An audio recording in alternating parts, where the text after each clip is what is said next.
Wondering what life is really like on Canada's wild and crazy West Coast?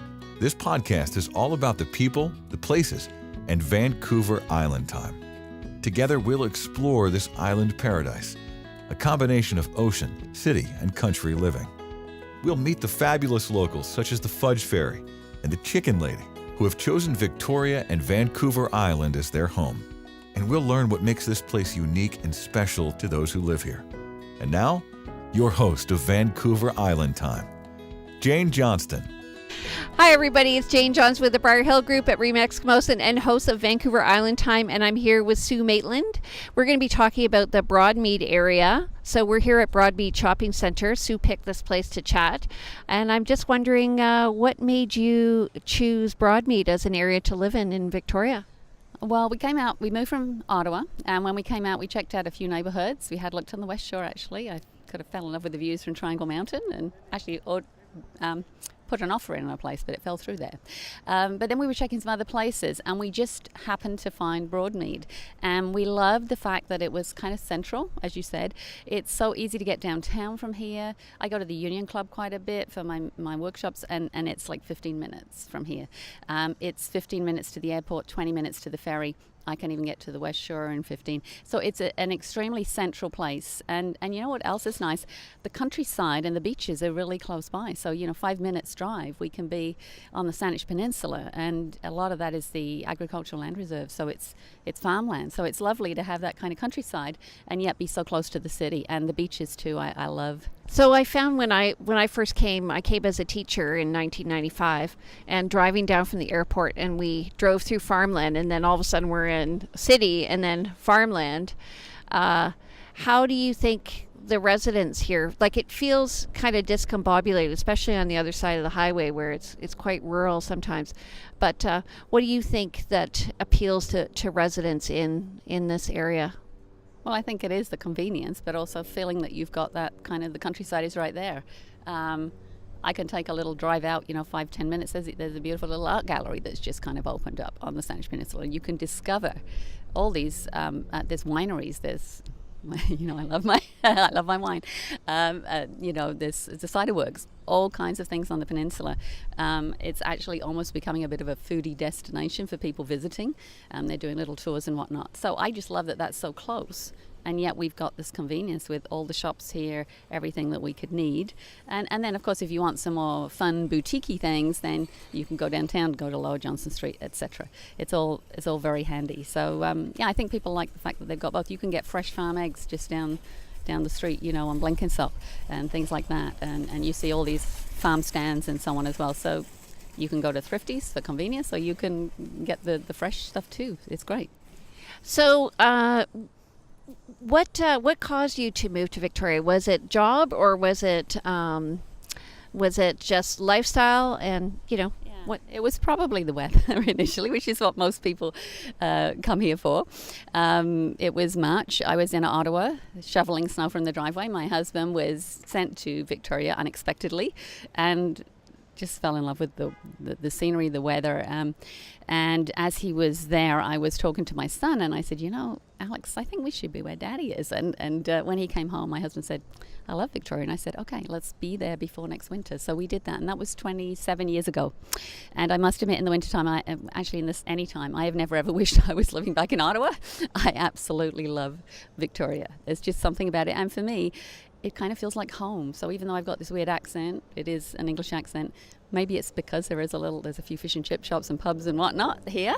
It's a little bit of a British vibe, but I just love this city. And it was a quality of life thing. The other thing I noticed was, as I was walking around when we visited, everybody seemed to be smiling. I just saw so many people with a smile on their face, and I thought, wouldn't it be fabulous to live somewhere where everybody's walking around happy?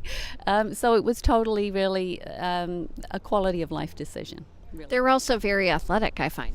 Well, yeah, because you can get out year round. Okay, you have to bundle up a little bit if you're going on the beach, but you're not sort of snowbound.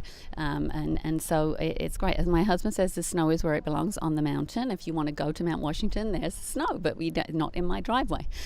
I was just in Toronto, actually, and so late spring in Toronto is so humid. And I find here it's really nice, and the weather's perfect, don't you find? It's beautiful. I mean, yes. I mean, the summers, I can't really handle that humidity now. It was a real shock when I came from England and landed in Ottawa with those humid summers. So I love that. And also, we have a lot less bugs. You know, we have some little mosquitoes, but they're a lot smaller than the ones that you get in Ontario. So I enjoy that you can be outside without worrying about mosquito nets and all those kind of things. So it's beautiful. Yeah. So what about restaurants around here? So we're actually right near the Artisan Bistro, which is a nice place for lunch. Where else have you gone for lunch around here? I haven't gone for lunch around. I go to the Fireside Grill, which is just across the highway. They do a great lunch and a 3-course meal. I enjoy that. I mean, Romeo's has been here for as long as I've been here, and they're really well known in terms of their pizzas, you know, and pasta. We've got Ban Thai, so we now got a Thai restaurant here. We also had one. We've got one over at Royal Oak as well. So lots, and Starbucks, of course. You got to have a Starbucks. So lots of choices, really. There's even a Mexican restaurant here as well. So you know, you don't have to go very far if you want to eat out. And again, we've always got the thrifties with their, you know, kind of ready to go. I go there for a lot for lunch. Yeah, exactly. You can grab great food there. I live very close, so it's pretty handy. What about the demographics of this area? What do you find in terms of so what I found in real estate anyway is that a lot of these people are have been living here 30 years. So when it started to develop, and now they're starting to move to the West Shore, where they have new construction and they don't have to renovate. So these houses, this area is slowly turning over, and it's regentrifying. So it was considered quite upper class before, and I'm finding young couples with families are moving in, and they're reinvigorating the area. So what do you find with your personal experience? Because I know you were on one of the associations in the area. Yeah, so on the Falaise Community Association, I was there, and I have to say, honestly, we were more of an older demographic. In fact, we put in this beautiful little park for toddlers, and it very rarely got used. So we are starting to see more young families coming in now. So, I mean, it's a fabulous neighbourhood. The schools are really good. You've got Lochside, you've got Royal Oak Middle School, and then Claremont, all really well-respected schools. So it's fantastic for that. And I like to see more younger people. So I agree, it tended to be sort of the older demographic, but we're getting more of a mix now. So it's great. Do you, so there's a couple of nice parks. So first of all, there's actually the beach right off of Lochside Drive, just east of here. And then there's Elk Lake and Beaver Lake. Do you go to those? I actually, before I treated myself to that swim spot, I used to go and swim in Beaver Lake. You know, it's beautiful, and you can walk around. Loads of people just go and just walk around the lakes. It's just very relaxing. Of course, Elk Lake is the home of the Canadian rowing team, so you can see the rowers out there, and it's kind of nice. So yeah, there's lots of places. Another place that is really beautiful. It may sound a little odd, but it's the Royal Oak Burial Park, and it actually has beautiful grounds, and a lot of people will go there and it's just calm and peaceful and beautiful. Yeah. I actually sold a house that backed onto the burial park, and the buyers were Asian, and I asked them if they were upset, you know, that we were going to be buying beside a burial park, and they said, no, those people haven't been there. I mean, they've been there a long time. I don't think they'll bug us. Exactly. But I was, you know, a concern of mine, because I know it can be a concern for people, yeah. So, I mean, we actually back right onto the burial park, and our house is, there's a slope behind us with trees, and it's just very, very private, and we enjoy having really quiet neighbours out the back. We don't get disturbed at all. No, you don't have to worry about partying back there. Okay, what about in terms of places like to buy clothing and stuff like that? What do you there's two shopping centers. There's one on this side, which is Broadmead, which is lovely, and then the other is Royal Oak, and they're different. They have a different feel. Tell me about that. Yeah, so we've got actually a fun little boutique that's just opened here. It's called there we are, True Boutique, and they have some really fun, funky things for younger women. I've gone and tried a few on, but at the end of the day, I have to admit, it's probably not quite my scene, but it's lovely having them here, because that just reflects that we are attracting younger people, and they've been here for a while, which is always a good sign, you know. We have another boutique over at the other side, and I can't remember the name of it now, but I know it's a great place for my mum. She gets some great clothes there. Mark's Work Warehouse, and then just beside it. Yeah, beside it. I can't remember the name of it. I'm terribly sorry. But anyway, they're yeah, that's a good place. So you find some really interesting mix of things there, and I've had compliments on the clothes I wore from there. So, and then over the other side, I think it's just Minx. I'm not sure if there's any other clothing stores over there that I'm aware of. But again, they have some fun, interesting things, and that's actually suitable for any age. So, yeah, we've got some shopping here. Yeah, and also they have the running room here, which is great if you're interested in exercising. They run running programs, and you can come and get your workout gear. So that's the one thing I love about Victoria is how active everybody is. You know, even seeing people here, they're walking everywhere. What about people with dogs and stuff like that in the area? Yeah, we do. I mean, one of the beaches, Island View Beach, is just the place to go if you have a dog, you know. But yeah, you see a few. I'm not sure if it's a crazy busy dog place. I haven't seen that many, but maybe you have in your travels as a realtor. I'm not a dog person, so I don't dislike dogs. It's just I don't have dogs, so I don't maybe notice it as much. Do you notice? Well, I was in Toronto, as I said, and I noticed like they're kind of crazy doggy people over there. And they had like doggy push carts with dogs in them, which I thought was kind of counterintuitive to. Really. Shouldn't the dogs be walking? Anyway, so I guess we do, but I don't. Yeah, there's a few in our neighbourhood, but not a lot. Yeah. So do you find now, in terms of the neighbourhood, is it turning over in your neighbourhood itself as well? People don't move that much, you know. It's a pretty nice place to be. So the people down our street, most of them have been there nearly as long as we have, so we're talking 20 plus years. So it's rare. It's usually a life transition. Maybe you lose a partner, or you're getting older and you were in a 2-story and you need a single story, or you want to move to a condo. That is really the main motivation. But even when that happens, they'll tend to stay in the neighbourhood, and we have condo developments that you know about. My parents moved to a condo. My dad's passed now, but my mum's still with me at 91. Still driving around this neighbourhood, so watch it. No, she's a really safe driver. She doesn't drive very often. But she lives in a condo just across the highway, so literally it's 5 minutes. Yeah, I noticed that that's a great thing, actually. They've done a good job in planning because they have the mixed-use residential, so the condos, the townhouses, so you can really get whatever you want to live in the area. In terms of the other side of the highway, I do find it's younger, though. Yeah, it can be. Although where Mum is, you know, they chose that condo because they didn't want a seniors condo. They wanted a mixed age group. So they love that there's students in there, and there's midlifers, and there's, you know, seniors. The other thing that's really convenient across the highway, of course, is that terminus there, the Royal Oak Terminus, which is really handy for anybody to get, you know, downtown to the airport, wherever. So that was something we thought about as well, because, you know, there could come a time when Mum doesn't drive and she wants to catch the bus or whatever.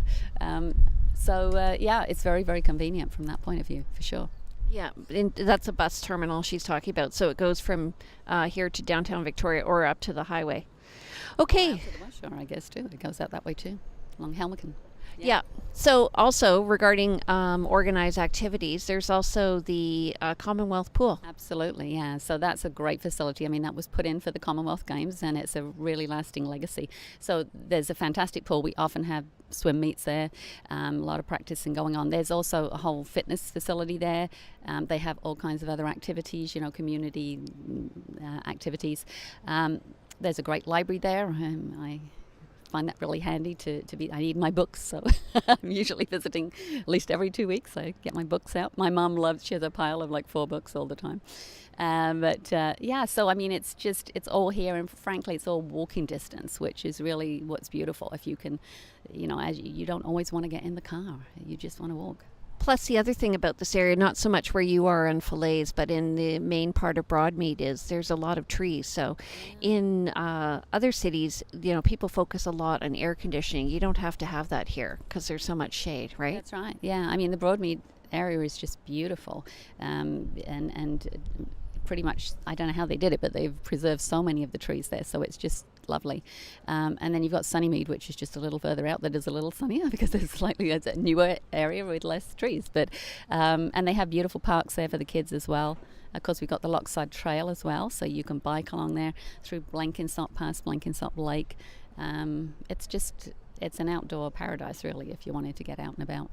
Yeah, actually, just south of here is Blenkinsop, where they have a number of farms, including Gailey Farms, I think, where you can go on Halloween. They have like all sorts of fruits and vegetables, and then just south of that, we're quite close to UVic too. Yes, it's very convenient for students wanting to get to UVic. So yeah, that's quite a popular kind of neighbourhood around here. The corn maze we should mention down there. That's always fun for the kids. And Halloween, they do some really fun things at Halloween. So yeah, if you've got a family, there's lots to get out and do. And of course, we've got the strawberries and whatnot. You can go and pick those. I think they've actually come in already, which is very cool. So yeah, berry picking and just getting out and enjoying the outdoors. Great. Well, that's a fabulous introduction to Broadmead. Thank you so much. So coming up after this commercial message, we're going to be talking to Sue Maitland about her business, Best Rest of Your Life Coaching. So stay tuned. We'll be right back. Vancouver Island Time is brought to you by the Briar Hill Group at Remax Camosun, Victoria, where we bring local expertise and global presence to your property. Hi everybody, it's Jane Johnston. I'm with the Briar Hill Group at Remax Camosun, and I'm here with Sue Maitland of Best Rest of Your Life Coaching, and you can find her at SueMaitland.com. So tell us, Sue, what is it that you do? Well, I love helping people who are in transition, career or professional transition, and I guess I help them get clarity about what it is they want and create a life that inspires them. You know, I was in a career that I was successful, I was viewed as being successful, but I didn't love what I was doing. And I'm finding more and more people are wanting to have that sense of fulfillment, that sense of excitement when they get up in the morning. They're excited for what they're going to be doing. So, but they don't always know what that is. So I help them figure that out. We have a process. I've been doing this for 5 years now, and I help people uncover their strengths and their values and what fulfills them. And then we create a plan for them to get more of that. So I took one of your courses. What was that one where it was a discovery? Now, yeah, where you do. Oh, there's a discovery session, which is a mini coaching package, and quite often that's all people need. They just want this little moment in time to talk to a coach, and a coach is not here to advise you or tell you what to do. It's here to create that space for you to get your own answers and ask really good questions so that you can do that. So it quite often that's really all people need. Some people just want to come to one of my workshops. They just enjoy that workshop experience and they get enough from that, or they come to another one. They just enjoy the connection that happens. So yeah, that's really what I do on my coaching practice. I do work with a lot of people in IT, but I also work with other professionals as well. But there's a new niche that I want to share with you, which is kind of relevant to what we're doing here. And that is, I love to help newcomers to Victoria have a smooth transition. It is a beautiful city, but it's smaller than some big cities, and so there's some things that you need to kind of know about it. And so I developed something called an Insider's Guide to Moving to Victoria, which really helps people understand how the city's organized and just make that transition more smooth. And I do this once a month now. It's a free session. I've had really good feedback from people who've done it. I've had other people say, I wish I met you when I first came. So I know that it's making a difference. And then I also discovered, because networking is important in Victoria too, we kind of like to get to know you. And so if you're not getting out there meeting people, it can be, you know, it can be an impediment to sort of making those friends and taking advantage of everything the city has to offer. So now I teach networking for success in Victoria once a month as well. What's the question that newcomers have for you when they come to Victoria generally? What's the first big question that you find people have? How do I get a job? It's quite often, because surprisingly enough, a lot of people haven't really researched that. So they've just figured it's like any big city. You show up, you apply for a job in the paper, and it's who you know. In I'm afraid it is. You know, that is why networking is so important. So yeah, a very high percentage. Some people have even said it's as high as 85 to 90% of all the jobs actually get filled through word of mouth, because we kind of want to know someone who knows you. And so if you're coming here, and sometimes you can get the job before you come, and that's really the situation. Actually, we did that. We came out for a week, and we basically announced that we were going to move here to all the consulting companies, and we said we'll either be working for you or the competition. Would you like to meet us? And we both got interviews. I'm the only one who got the job, and then eventually my husband a month later got hired. So in Ottawa we would have probably been in high demand and got a job right away. I'm not bragging, it's just the reality of being experienced in a bigger city. and then coming to a smaller city. So we made a conscious choice to be here, not for career, but because we wanted this lifestyle, and we've never regretted it. I remember feeling when I moved here that I thought, oh, well, if I was in Toronto, I would be seeing so-and-so here. If I was in Toronto, I would see so-and-so here. And then all of it, the kind of feeling a bit lost. So, I mean, there's the initial excitement about moving here and, discovering where the butcher and the baker and the cabinet maker are. But what about discovering how to meet people? Well, there are tons of things to do. There's loads of opportunities. So we have like 300 meetup groups. The key is getting clear on who do you want to meet and where are those people hanging out. So your people are here somewhere. You just have to do that research and find it. So that's part of what I help people do, because we're not all wanting to meet the same people, and if you're looking for a job, you want to go visit, you hang out with the places where the people that might be looking for someone like you would be hanging out, and that's how you usually get those opportunities. So I had a client, and I showed her, this is kind of a funny story, but I was showing her meetup.com because she was getting a divorce from her husband, and so I set her up on an account, and but what I did was I showed her how to set up an account using my account, because I was running a women's business networking group at the time, and then I get signed into this single women who walk dogs. Yeah, it's kind of interesting. Yes, I did an event a little while ago, and I called it a mix and mingle, and people called me up and said, is this a dating thing? Or it was like, no, it's just for people to get together. So, it's research it. You can easily, nowadays you can figure it out. Is it dating or is it something else? But yeah, no, it's, and I think one of the things that I've added to the workshop is a strategy session with me afterwards, because it is important. There's so many places you can go, but everyone is looking for something different. So I spend 20 minutes, 30 minutes on the phone with each participant and help them figure out for them where would be the best place to go. So, and yeah, it's fun. I love doing it. Where do you network? What, like, other than, Meetup, where do you network? Yeah, I do go to... I'm part of Tourism Victoria, actually, because part of what my goal is to have people come to the island and have a lovely travel experience, but perhaps have a personal aha moment as well. So combining my coaching with that. So obviously I'm a member of the Union Club, so I'll go to the Union Club meetings. I really like the Union Club, actually, for those meetings, because not only the meal is great, but if you a little too good, really. Yeah, you can get an introduction from somebody. It's quite inexpensive to belong there, don't you find? I find it's very reasonable, and I love those meeting rooms, and my visitors from out of town love coming to, because of the history there, so it's beautiful. So where else do I go? There's a meetup group called Inspired Victoria that I tell everyone you should at least try it once. It's a very dynamic man who's running it, David Knapfisher, but he brings interesting speakers, and you're definitely going to meet an interesting mix of people. Then I go to professional associations. I get invited quite often to talk about networking, actually, to these professional associations. So the Business Analysts Group, the PMI, those kind of things. So yeah, it's kind of a real mix, but as I say, there's still other places I'd love to go, but there's only so many hours in the day. So, and as far as the women group, I was part of that for a long time. Occasionally, I'll also go do West Shore Women. There's many choices. They're really kind of three areas for me, like if you move here, that you want to network in. So one is West Shore, one is downtown, and one is Sydney. Do you ever go up to Sydney? Yeah, I have. There's a Sydney breakfast meeting that I've been going to. That it's an IT-focused meeting. It's at 7 a.m. and it's right up by the airport.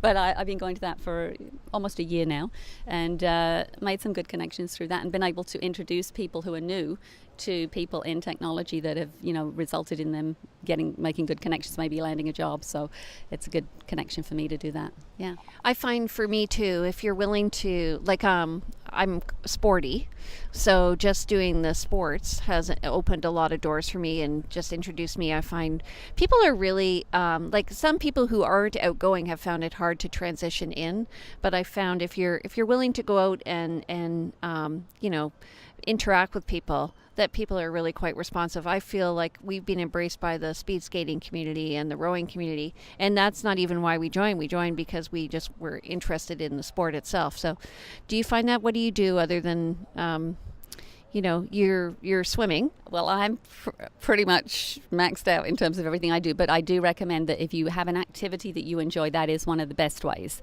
for you to make, because you've already got an instant connection. You've got a rapport with these people, and those people know other people, so that you've started to build your network. And of course, if you have kids as well, that's another great way, through the school and sports and activities that the kids do, you'll meet other parents and so on. So there's lots of ways to get out there and meet people. There's also a new app that's going to be coming out soon for women to make women friends, and I'm going to be telling you about when I love to learn some more about that. But it's more a question of figuring out where to go. There's just so much out there. I had a newcomer wanting to create a new meetup group, and I said, before you do that, go check this out, because it might be exactly what you're thinking of. And he came back and he said, that was fantastic. So that's exactly, I said, well, yeah, so don't go create something new unless you check it and see if it's already there first, because we have a lot going on here. I do find, relatively speaking, for a small town, we have a lot of meetup groups, and internet opportunities, or networking opportunities. And I think it's changed a lot in the 25 years that I've been here. It's got more vibrant. We've got a lot more young people. It used to be, when we moved from Ottawa, they said, oh, you're going to Victoria, and that's for the newlywed and the nearly dead. And why are you going? You're too young. And we said, well, we don't want to wait till we retire. We want to enjoy those winters, milder winters now. And I didn't even find it that old to begin with, to be honest with you. But now I'm really seeing, I meet a lot of young people who come and study here and want to stay. And then they want their families to come and visit as well and move here.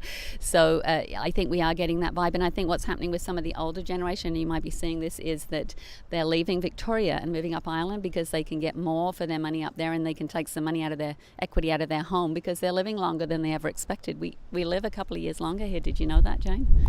Than other areas of the country? Yes, we do. We have a couple of years on the rest of Canada. So I'm going to live till 74. I'm shooting for 100. My mom's already at 91, so she's still with us. Well, it makes sense. It makes sense.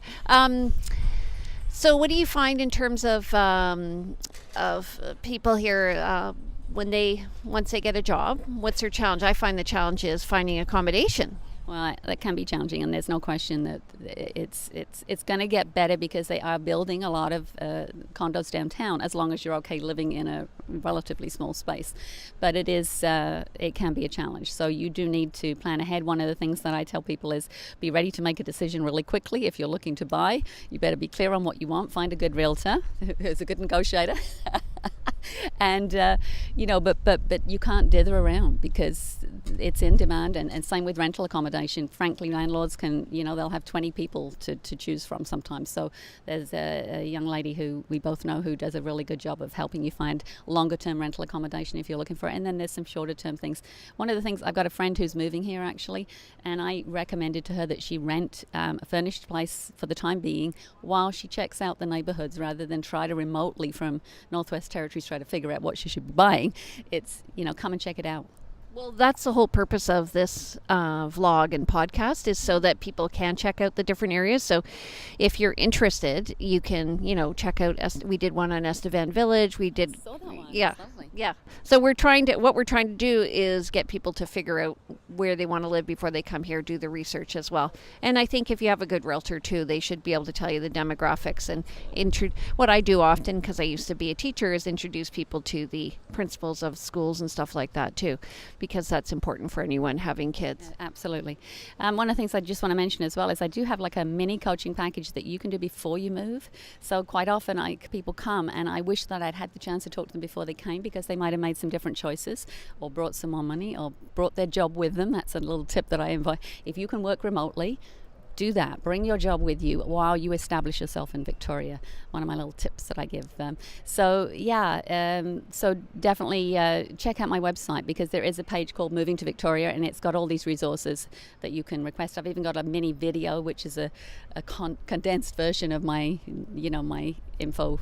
Moving to Victoria information session. So check it out and give me a call. I'm happy to chat with you and help you figure out if this is right for you. And for most people it is. But what's your website? It's Sue Maitland, SueMaitland.com. And your phone number? It's 778-265-6880.